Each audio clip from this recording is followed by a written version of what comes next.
a handsome, hard-working, and diligent man, was falsely accused and wrongfully imprisoned. To clear his name, he vowed to uncover the mastermind behind the frame-up and launch a thrilling revenge. Before the injustice, Park Tae-joong was a kind and reliable young man who worked tirelessly to make a living, delivering food by bike almost without rest. One day, while delivering food, Park Tae-joong noticed a potted plant on the stairs with leaves about to wilt. As a plant lover, he moved the pot to a shaded area and left a note reminding the owner to avoid excessive sun exposure. After finishing his delivery, Park Tae-joong met an elderly woman who asked him to help carry her luggage. He kindly agreed without hesitation. That night, Park Tae-joong was eating a rice ball outside a convenience store when a nearby phone rang. He answered, and a young woman on the other end said she had left her phone behind and asked him to return it, offering a generous reward. Eager to earn money, Park Tae-joong agreed. Upon arriving at the designated location, a desolate tunnel, the woman called again, saying she was uncomfortable letting a man into her home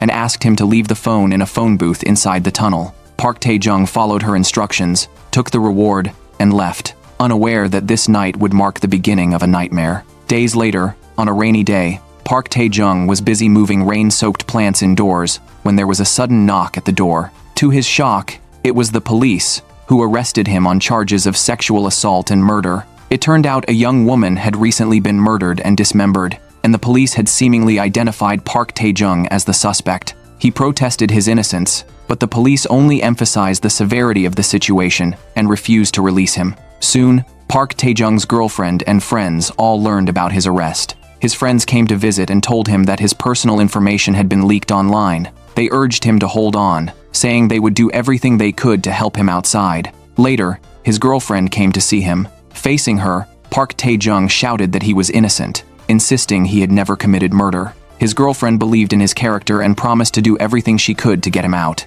She hired a lawyer, who said the top priority was to find Park Tae-joong's alibi. His girlfriend and friends realized that as a delivery rider, Park Tae-joong had records of every delivery. Finding these records could prove he had no time to commit the crime. At the trial, the lawyer presented this evidence. According to the schedule, Park Tae-joong had been busy delivering food all day on the day of the crime, leaving no time to kill and dispose of a body. The presentation of the schedule gave Park Tae-joong hope of clearing his name. However, the prosecution's detailed indictment quickly turned the situation around. They presented Park Tae-joong's GPS location on the day of the crime, raising several questions. One was that he had delivered food to the victim's neighborhood, and the time he spent going up and down the stairs exceeded the normal delivery time. Park Tae-joong explained it was because of the potted plant he had moved it and left a note, which took a few extra minutes. The prosecution then asked why he had been carrying a suitcase that day. Park Tae-joong said he had helped an elderly person with it after finishing his deliveries.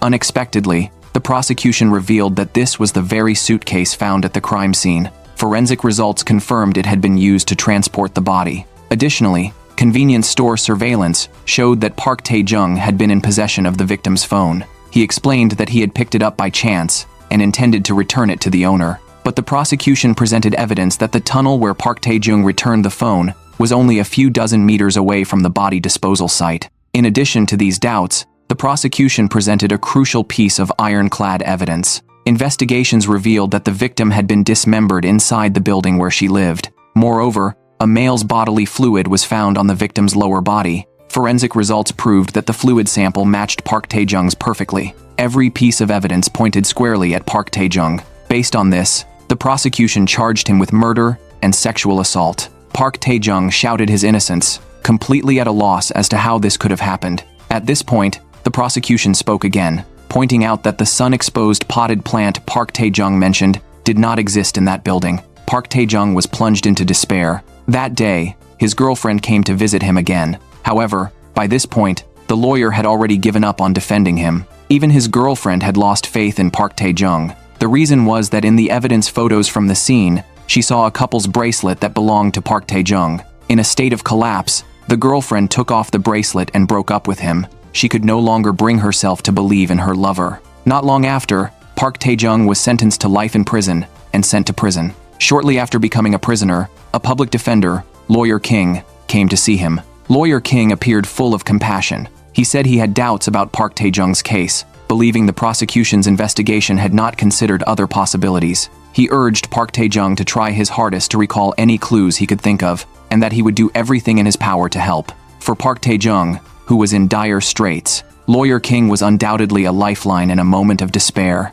Park Tae-joong believed him and brought up the matter of the bracelet. Only recently had he noticed that the bracelet in the evidence photos did not seem to be his. His bracelet should have been left in his younger brother's dormitory. Before going out to deliver food that day, he had taken a short nap in his brother's dorm, and that was when he must have left the bracelet there. Lawyer King took note of this discrepancy. He stated that this clue would open up an entirely new angle in the case, and told Park Tae-joong not to mention it to anyone else. As a newly arrived inmate, Park Tae-joong endured relentless bullying in prison. Now, he pinned all his hopes on Lawyer King, believing that as long as the bracelet evidence was investigated, the injustice he bore would be cleared. However, reality dealt Park Tae-joong another crushing blow. Lawyer King failed to bring hope of a case turnaround. Instead, he brought the devastating news of Park Tae-joong's younger brother's death. According to Lawyer King, by the time he reached the dormitory, the younger brother was already dead, and a suicide note had been left behind.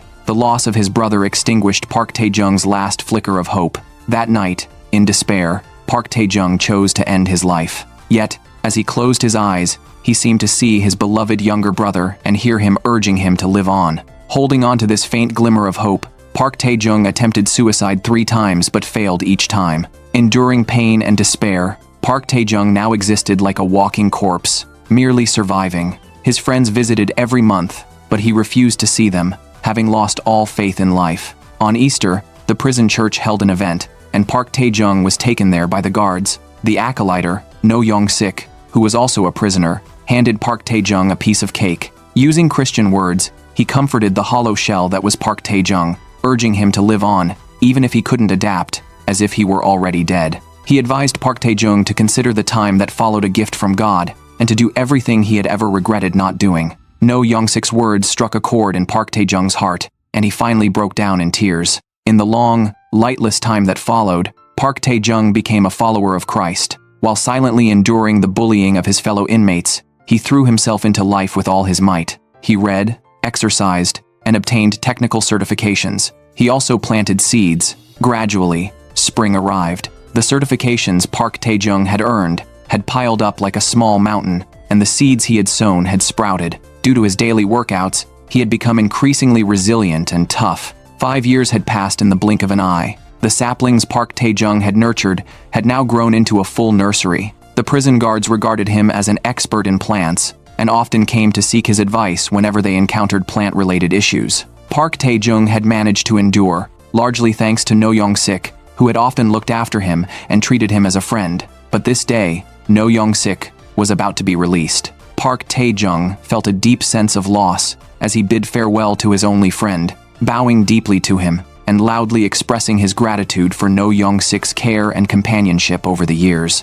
After No Young-sik's release, Park Tae-joong took over as the new acolyte in the church. Initially, with his faith in God, he had found a reason to live. But one day, a visit and confession from a fellow inmate brought a dark truth to light. The inmate was new, and Park Tae-joong, following the example set by No Young-sik, gave the young man a Bible, hoping he would find strength in it. However, during confession, the young man told Park Tae-joong that he had been framed. If he had not gone out of his way to return the phone, none of this would have happened. Park Tae-joong was stunned. His own wrongful conviction had also started with picking up a phone. Then, the young man mentioned a public defender, none other than the very same Lawyer King who had once actively helped Park Tae-joong. And just as with Park Tae-joong, after meeting Lawyer King, the young man's mother had mysteriously died by suicide. Yet, the young man could not believe his mother had taken her own life. How could a mother who always told him not to do anything foolish choose to end her life?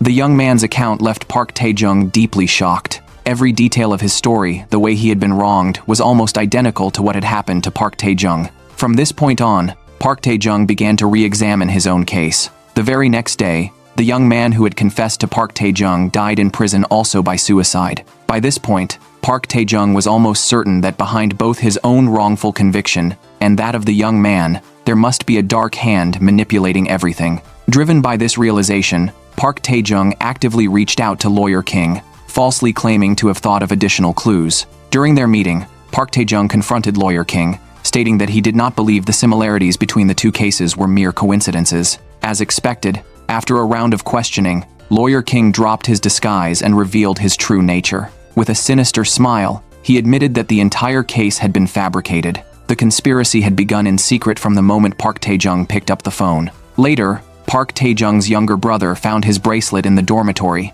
sensing something was amiss only to be murdered as a result. Hearing the truth firsthand, Park Tae-joong was filled with righteous fury. He swore that one day, he would kill Lawyer King to clear his own name and avenge the injustice. Afterwards, Park Tae-joong went to return the Bible to the priest, secretly taking a nail from under the church table. He vowed from that day forward to repay blood with blood. The mastermind behind the frame-up was a young man named An Yo-han, and Yo-han specialized in helping wealthy individuals cover up troubles, such as murder. If a rich young man got into trouble, An Yo-han would have the young man's father, the group's chairman, pay a hefty sum to purchase a particular sculpture. Acquiring the sculpture signified that An Yo-han had accepted the commission. Thereafter, he would meticulously orchestrate a series of near-perfect setups, pinning the blame on innocent people and allowing the wealthy young man to walk free. A killer doctor was responsible for executing An Yo-han's cleanup tasks, creating false crime scenes and evidence. Lawyer King was also part of An Yo-han's operation.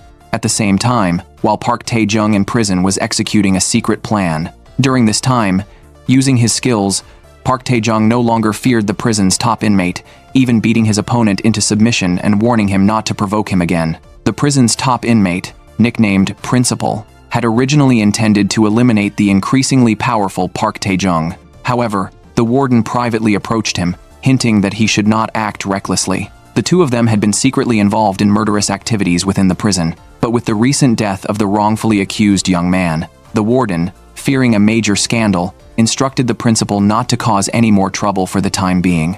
After being released, No Young-sik took over his father's repair shop, barely making ends meet by fixing appliances. Learning from the priest that Park Tae-joong had returned the Bible, No Young-sik grew concerned and met with him, worried that Park Tae-joong might be giving up on himself. Park Tae-joong shook his head and chose to confide his plan to No Young-sik. He was going to escape.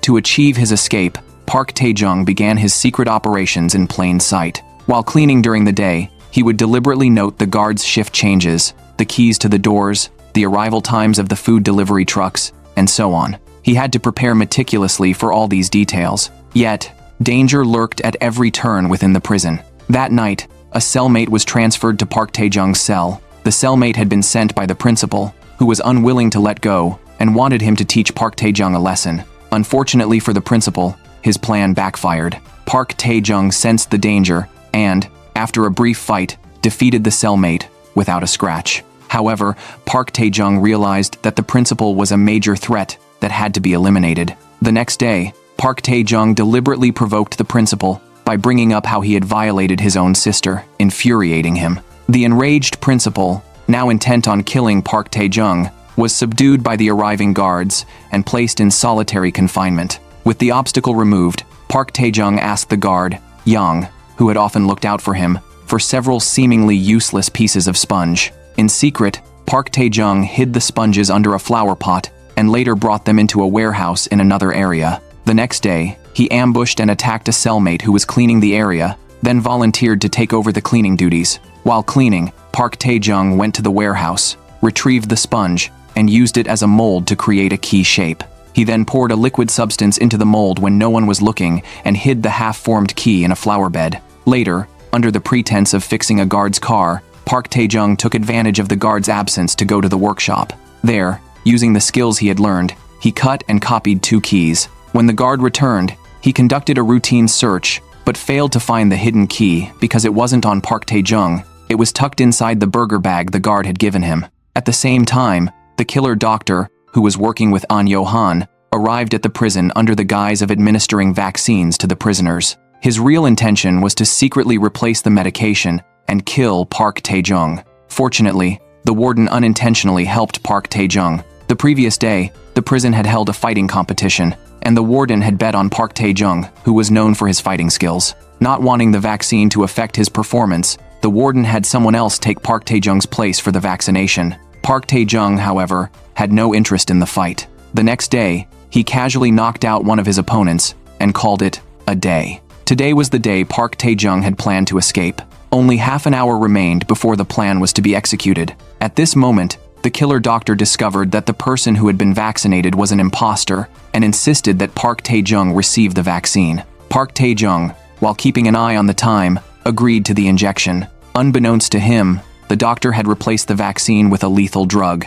After being injected, Park Tae-joong seized the moment to retrieve the hidden nail he had stashed away. He jammed the nail into the power source, cutting off the electricity and disabling the surveillance cameras. While the guards went to investigate the power outage, Park Tae-joong slipped into the control room and stole the keys. He then used the copied keys to open the warehouse, where he secretly changed into civilian clothes for an easier escape. With the stolen keys, he unlocked the iron doors one by one, finally reaching a ventilation shaft, the only spot out of the guard's sight. Park Tae-joong removed his prison uniform and crawled into the shaft. The passage wasn't very long, and soon, he spotted a meeting room below. He climbed down and dropped into another warehouse, which led to a corridor leading to the prison's service area. Reaching the service area meant he was just a few steps away from the prison gate and freedom. Park Tae-joong pretended to be a visitor sitting in the service area's lobby. He quietly cut open a food box brought by an elderly man, creating a diversion to slip away unnoticed.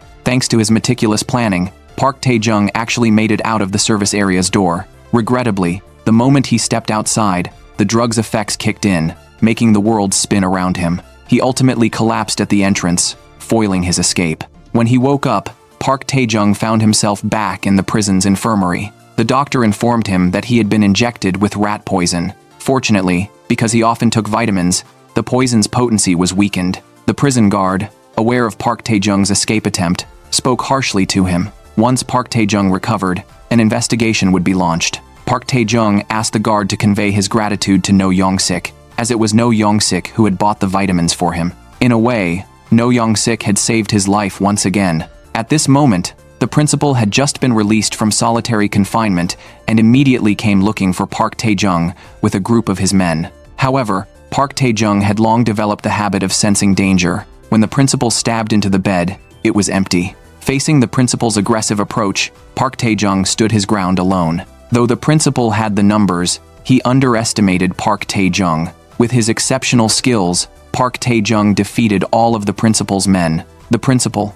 wielding a sharp weapon, lunged at him. For survival, Park Tae-joong fought like a raging beast. After a few rounds, he overpowered the principal and launched a fatal attack on his vital point. Afterward, Park Tae-joong was placed in solitary confinement. During this time, he once again saw the illusion of his younger brother. He apologized for failing to protect him and swore to kill the one responsible for his brother's death. That very night, Park Tae-joong and several other inmates were blindfolded, beaten by the guards, and then taken in a secret van to an unknown location. This was also part of An Yo-han's plan. An Yo-han had extensive connections in the political world. The day before, he had approached the police chief, who then ordered the prison warden to comply with An Yo-han's every request. An Yo-han handed the warden a proposal to secretly extract over a dozen high-risk prisoners from the prison. As payment, An Yo-han tossed the warden 2 pieces of gold worth hundreds of millions. The greedy warden readily agreed. Later, the warden gathered several guards,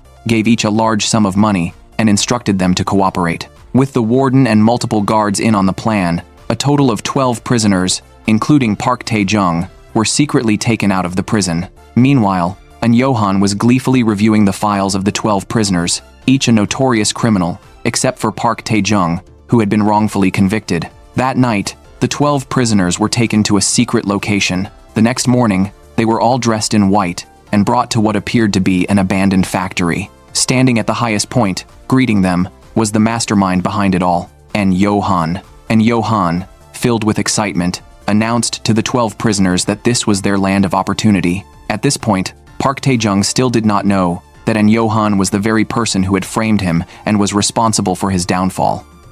The mastermind behind this incident, An Yo-han, is a representative of an investment company. He is both a genius and a madman. Once, he ordered a killer doctor to cut off someone's finger, then had a real human finger inserted into a fake sculpture. Privately, An Yo-han runs a special security company that caters to the wealthy. It helps them cover up their children's murders and find scapegoats. 5 years ago, a lawmaker's son committed murder. An Yo-han took the job. He sent his men to the crime scene, then used modern technology to create a highly detailed 3D model of the site. This allowed him, from kilometers away, to clearly see every drop of blood and every fingerprint at the scene. After assessing the crime scene, Johan used his nationwide network of surveillance cameras to look for unfortunate individuals who had appeared near the scene. At that time, delivery driver Park Tae-joong just happened to be nearby. Once the scapegoat was chosen, Johan had his men tail Park Tae-joong, monitoring his every move to gather information about his personal relationships,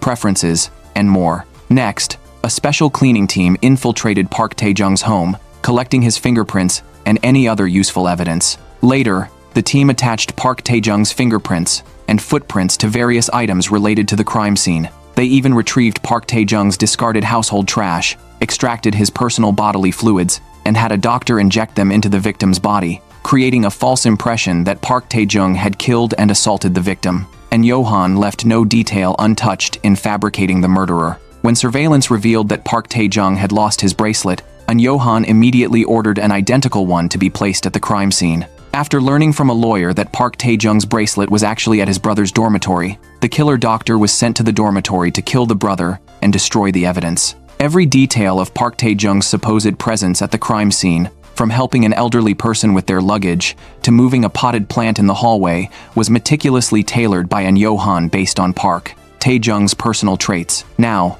5 years later, beyond framing others, Johan has begun a brand new hunting game. That night, including Park Tae-joong, the prisoners were transferred to a secret factory. The prisoners, puzzled, found the factory filled with lavish delicacies. Starved for so long, they immediately gorged themselves. After eating, the prisoners were led to individual dormitories labeled with numbers. Most went to bed in confusion, except Park Tae-joong. Late at night, Park Tae-joong tried to escape. Armed mercenaries were stationed everywhere. He moved cautiously, inching toward the exit, but with so many lookouts, he was eventually discovered. The mercenaries raised their guns, and Johan even arrived by car, beckoning Park Tae-joong to come closer, feigning kindness, and offering to take him back to the dorm. Park Tae-joong refused to get in, instead demanding to know why they had been brought there, and Johan hinted that the prisoners would soon be forced into a competition. After being sent back, Park Tae-joong saw the principal, who had been hostile toward him,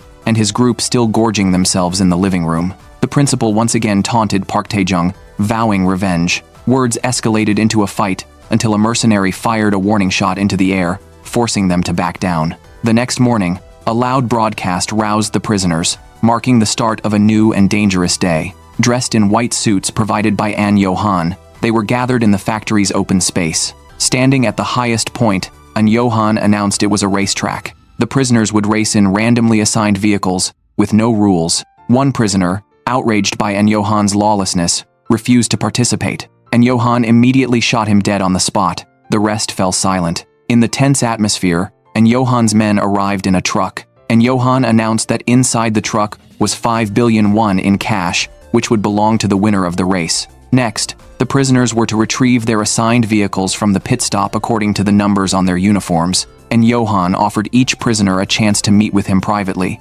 inviting them to see him if they had any questions. Besides the participants, Johan had invited 2 spectators, one of them being Mr. Beck, the lawmaker's son who had committed murder years earlier. Johan explained to Mr. Beck that the race was a dogfight, similar to the bloodshed in ancient Roman arenas, and he wanted Mr. Beck to witness this fight of trapped beasts in person. Afterward, he planned to expand the competition into a global underground business, forcing more prisoners into the arena and attracting wealthy bettors. Later, the prisoners went to the factory's pit stop to collect their vehicles. Since the assignments were random, each received a car of vastly different makes and conditions. Some got top-tier sports cars, while others ended up with dilapidated sedans. Among the prisoners, the tattooed man was the first to request a meeting with Johan. He bowed respectfully, proposing a long-term partnership and offering to become Johan's most obedient toy. The principal also met with Johan. If he won the race, he asked for a different reward. He wanted Park Tae-joong dead.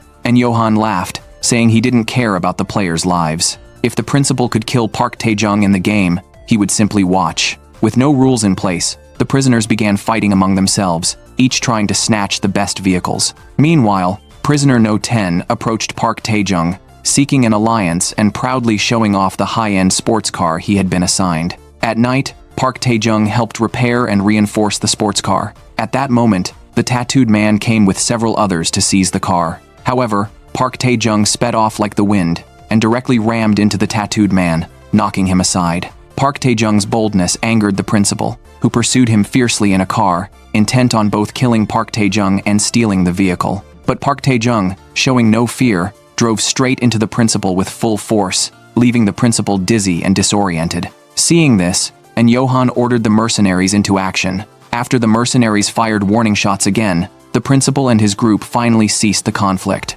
However, due to the earlier collision, Prisoner No 10's sports car exploded. In the instant the car exploded, Park Tae-joong coincidentally noticed a vehicle ramp nearby, which led to the outside world, the land of freedom. Thus, Park Tae-joong once again conceived an escape plan. In order to break out a second time, the next day, Park Tae-joong requested a meeting with An Johan. Under the pretense of conversation, he observed the surrounding terrain and situation, searching for any possible means of escape.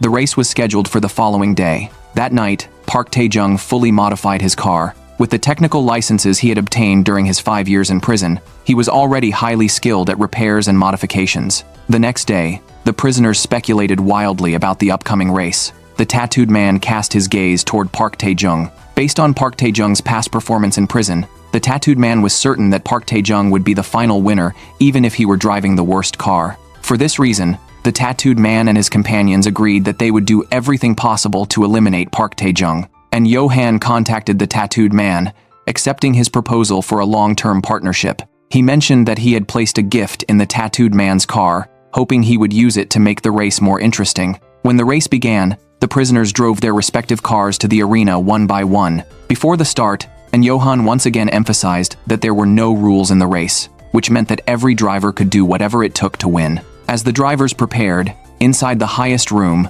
the lawmaker's son, Mr. Baek, and others rolled up their sleeves and began placing bets. With the sound of tires screeching against the ground, a fierce battle for life and death officially began. Thanks to the modified vehicle, one prisoner pressed hard on the accelerator, only for the car to suddenly catch fire and explode halfway, killing the driver on the spot. Seeing this, the lawmaker's son clapped his hands and shouted that the game was thrilling. However, An Johan's gaze fell on Park Tae-joong. Ever since Park Tae-joong met with him the day before, An Johan had felt that Park Tae-joong seemed very familiar. Recalling what Park Tae-joong had said, An Johan suddenly remembered that Park Tae-joong was the scapegoat he had personally framed and wrongfully imprisoned 5 years ago. After confirming this, An Johan ordered the tattooed man to eliminate Park Tae-joong on the track. Upon receiving the command, the tattooed man pursued Park Tae-joong relentlessly. The other prisoners, also seeing Park Tae-joong as a threat, chased after him from behind. However, the large number of pursuers caused chaos,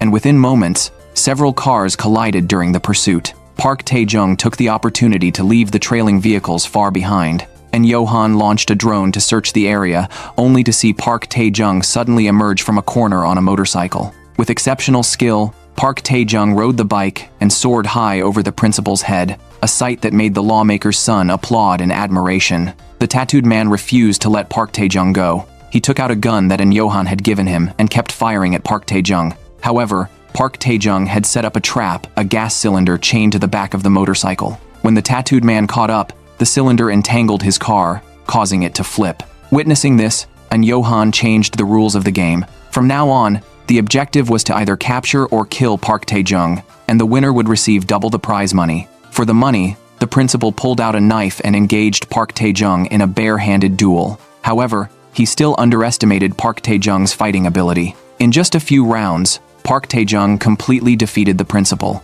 Up high, the deranged An Johan grabbed a sniper rifle and kept firing at Park Tae-joong. Park Tae-joong took cover while hopping on a motorcycle. Noticing Park Tae-joong's gaze toward the ramp, An Johan suddenly understood the real purpose of Park Tae-joong's visit the day before. To escape, Park Tae-joong smashed open the chain on the gas cylinder, causing it to be thrown and trigger a massive explosion on site. Amidst the bloody flames, Park Tae-joong sped off toward the ramp on the motorcycle. At that moment, An Johan pulled the trigger behind him.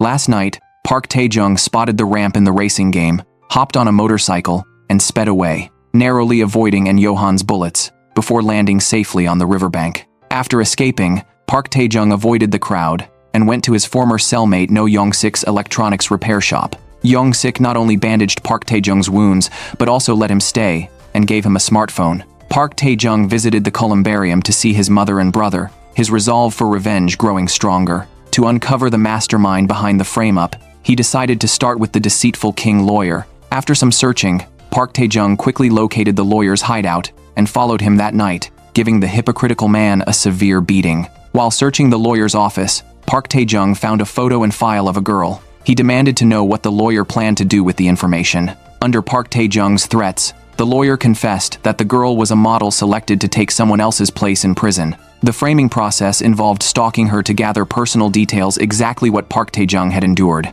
Just as Park Tae-joong was shocked, the assassin doctor burst in, engaging him in a deadly fight. Neither the doctor nor the lawyer could match Park Tae-joong. After subduing the lawyer a second time, the lawyer revealed that the doctor was the one who killed Park Tae-joong's brother. At that moment, the doctor threw a detonator into the room. Fortunately, Park Tae-joong acted swiftly, grabbing the girl's file and leaping out the window just as the explosion occurred, escaping in the chaos. And Yo-han learned about the night's events and killed the doctor to cover his tracks. To Yo-han, the doctor was just a toy, and killing was a fun game that made him feel better. Back at Young-sik's repair shop, Park Tae-joong realized from the lawyer's words that the girl in the photo was the next innocent scapegoat. The owner of the hairdresser's shop was likely being watched. At that moment, Yo-han was monitoring the hairdresser's every move through his omnipresent surveillance system. The woman, the hairdresser's owner, had been chosen as the fall person due to the case's unique circumstances. The murder weapon in Yo-han's case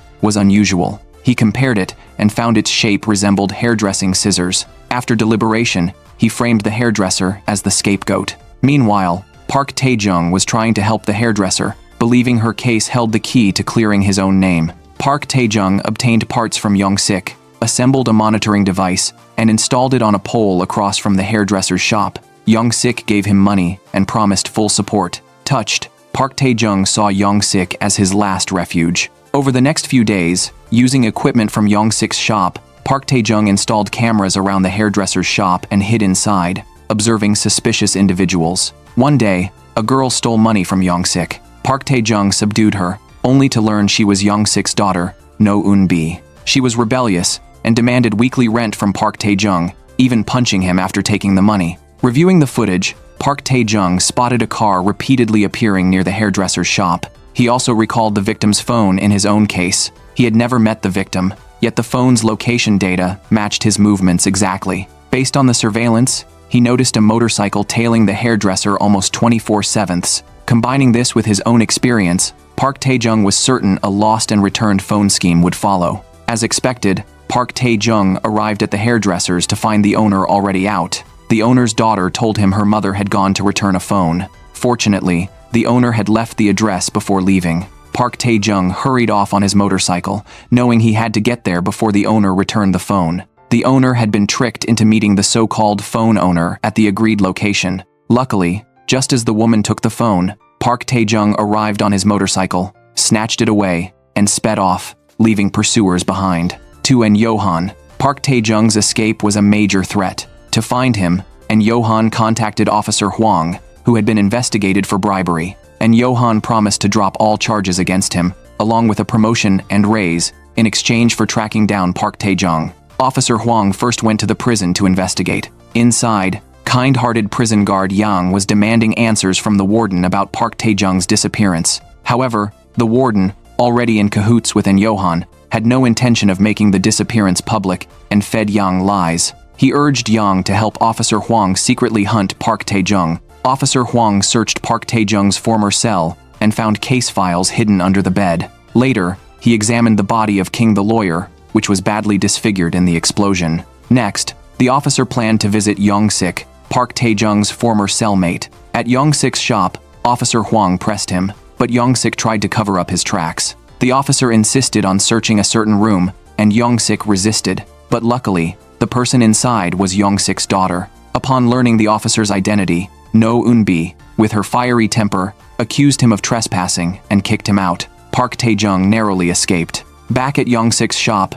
Park Tae-joong checked the phone and found its owner was a pianist. Clearly, this person was the victim. The mastermind wanted to create a false impression that the hairdresser had killed the pianist and taken the phone, thus fabricating a fake alibi. Park Tae-joong realized the phone was crucial to this frame-up. Learning that the police had visited, Park Tae-joong initially wanted to leave to avoid causing trouble for Young-sik. But Young-sik wouldn't let him go, believing the officer wouldn't return and that his shop was the safest place for now. Using the pianist's phone, Park Tae-joong took action. He called the woman who had contacted the hairdresser, claiming to have found the phone and demanding money in exchange. The woman, thinking Park Tae-joong was just a petty thief, agreed after getting approval from her superior. That night, the woman arrived at the designated spot with the money bag. Park Tae-joong observed from a distance, instructing her to hand the money to a courier on a bike and then go to a mailbox in a certain building to retrieve the phone. Unbeknownst to her, Park Tae-joong followed her into a secret warehouse.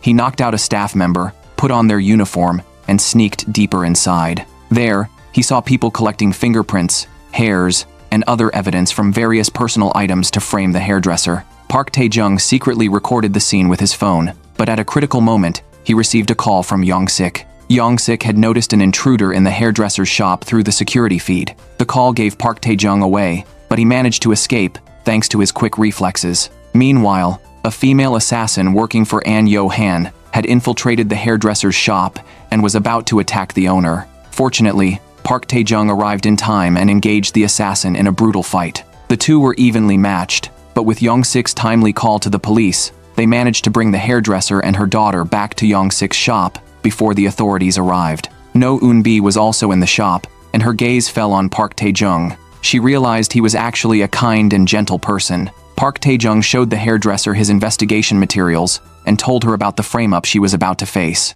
The hairdresser had nowhere to go. Park Tae-joong and Young-sik persuaded No Eun-bi to temporarily take in the mother and daughter. No Eun-bi, also kind-hearted, let them stay that night. However, recent events made No Eun-bi sense something unusual. She realized Park Tae-joong might not be a ruthless killer. Under her questioning, Park Tae-joong confessed about being framed. No Eun-bi couldn't sleep that night, sighing that Park Tae-joong was actually a pitiable man. Because of tonight, No Eun-bi, who had long been in conflict with her father, gave him her phone number for the first time. Young-sik was overjoyed and immediately saved her number. Back at the shop, Young-sik and Park Tae-joong saw the news. The killer of the pianist was already dead. The two realized the hairdresser wasn't the only scapegoat in this case. Park Tae-joong went to the secret warehouse a second time. This time, he found all the staff responsible for collecting evidence had been killed. From a nearby conveyor belt, an object fell. It was the assassin doctor's head. Next to it were photos of the hairdresser and Park Tae-joong, along with a bag of cash left for Park Tae-joong.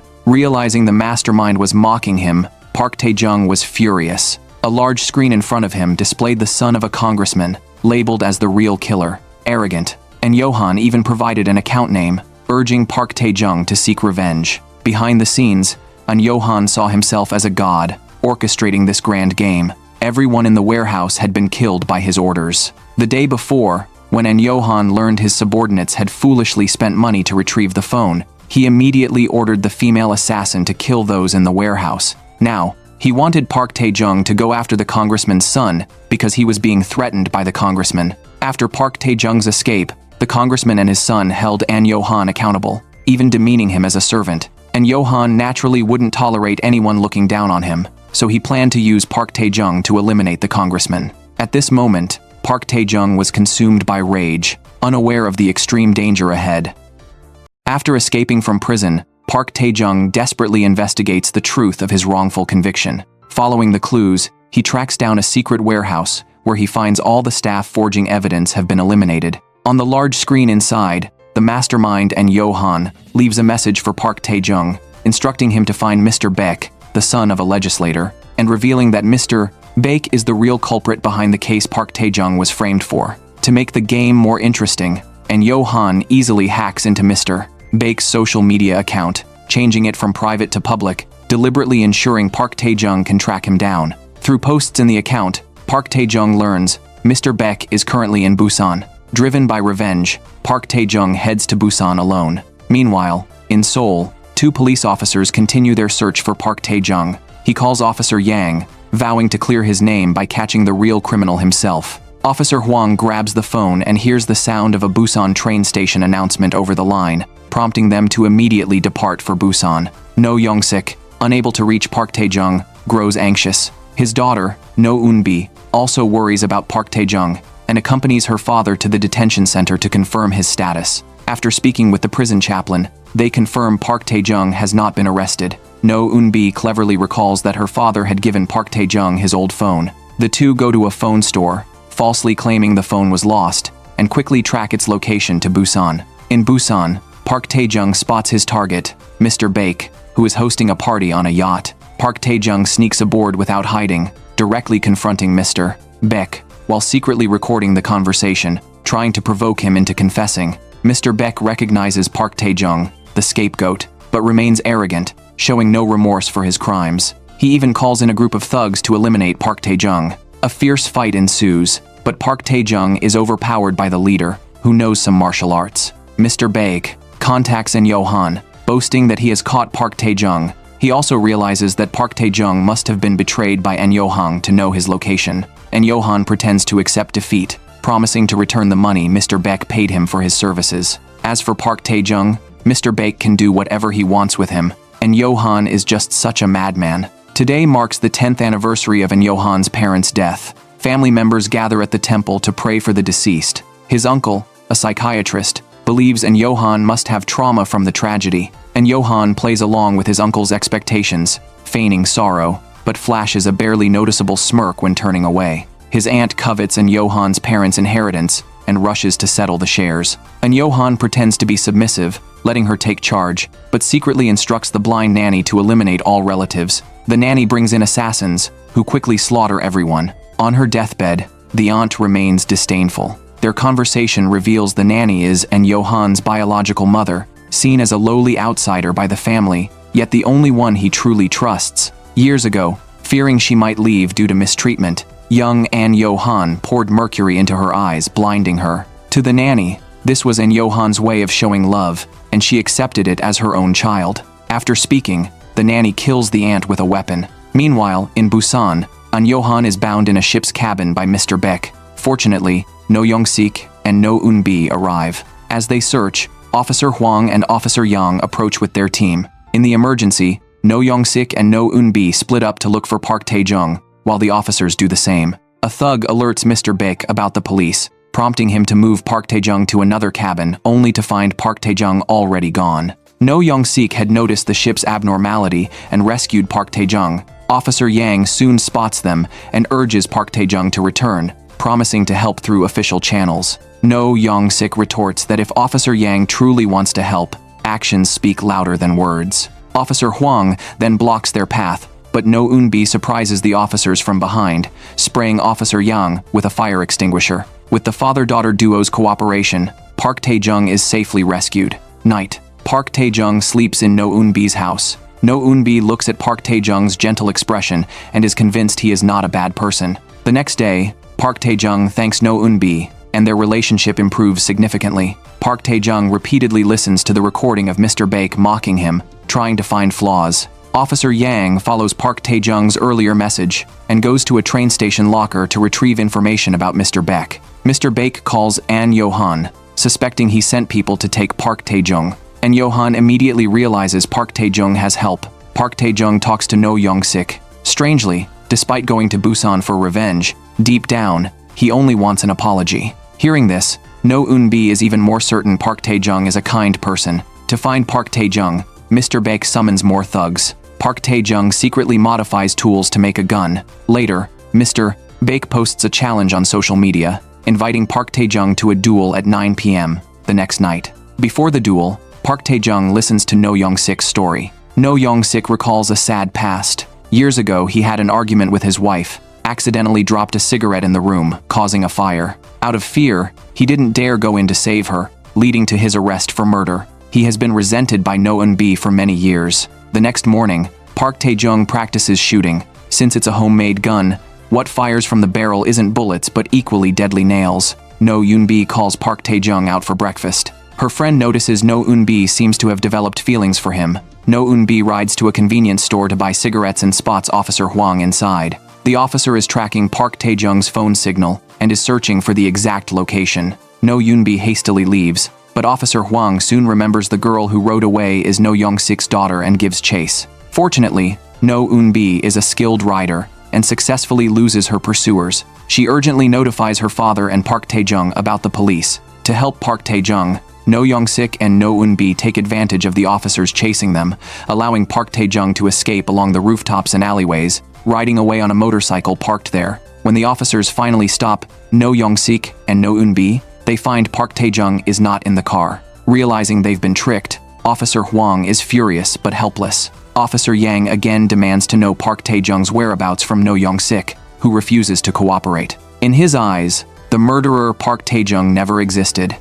He only helped the Park Tae-joong who was risking everything to prove his innocence. Later, No Young-sik and No Eun-bi return home to find their friend unconscious, with An Yo-han standing nearby. Through his surveillance system, An Yo-han had already discovered that No Young-sik and No Eun-bi were helping Park Tae-joong. He couldn't understand why the father and daughter would go to such lengths for a stranger. It was to satisfy his curiosity that An Yo-han had come here. Sensing his ill intentions, No Eun-bi was furious, but neither she nor her father could match An Yo-han's strength. With anticipation for the outcome of his game, An Yo-han left the area unopposed. As 9 p.m. approaches, Park Tae-joong arrives on time, demanding an apology from Mr. Baek. However, Mr. Baek remains arrogant, refusing to apologize and instead mocking Park Tae-joong, even threatening to kill him that night. Furious, Park Tae-joong picks up his gun and charges at his enemies one by one. After several rounds, Park Tae-joong had almost all the thugs defeated. Only the one who had previously overpowered him remained, relentlessly launching deadly attacks. Park Tae-joong had underestimated his enemy. He seized the opportunity and struck the thug's vital point, then grabbed a shovel to deliver a crushing blow. Next, Park Tae-joong urgently chased after Mr. Baek, who was trying to escape, while the remaining thugs pursued him. Under the cover of night, the 3 parties engaged in a fierce, life-or-death chase through the tunnel. The thugs fired from behind, while Park Tae-joong skillfully maneuvered his motorcycle through the vehicles, dodging bullets. Mr. Baek attempted to ram him head-on, but Park Tae-joong rode up the tunnel wall, skimming along it at high speed while firing wildly into Mr. Baek's car. Seizing the perfect moment, Park Tae-joong ditched his bike and leaped into the thug's vehicle, effortlessly dispatching the remaining goons inside. He then raced against Mr.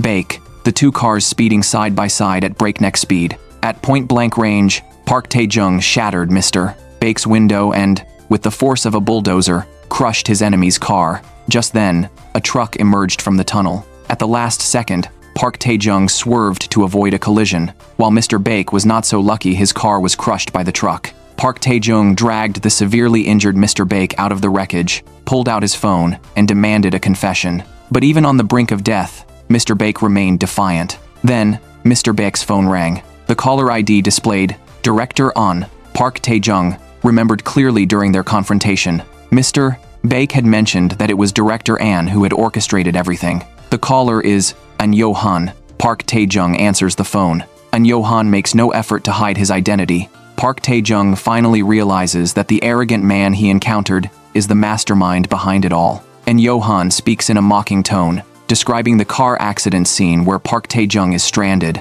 Park Tae-joong suddenly realizes that An Yo-han has been monitoring him nearby. He demands to know An Yo-han's true intentions. An Yo-han casually replies that he is just putting the pieces together for fun. An Yo-han also offers Park Tae-joong a job, promising 5 billion won to help him clear his name. Park Tae-joong firmly refuses, stating that no amount of money can buy back the life, family, and friends he has lost. Under the dark night, Park Tae-joong declares that he will bring An Yo-han down, silencing him forever. An Yo-han remains unfazed, unafraid of Park Tae-joong's threats or anything in the world. Earlier, An Yo-han had personally killed Mr. Baek's father, the legislator who had paid him to cover up his son's murder. In fact, An Yo-han had confessed a secret to the dying legislator. He himself had murdered his own parents when they decided to donate their wealth to a temple. At the time, the 6-year-old An Yo-han had calmly framed an innocent murderer for the crime, posing as a grieving orphan. After eliminating the legislator,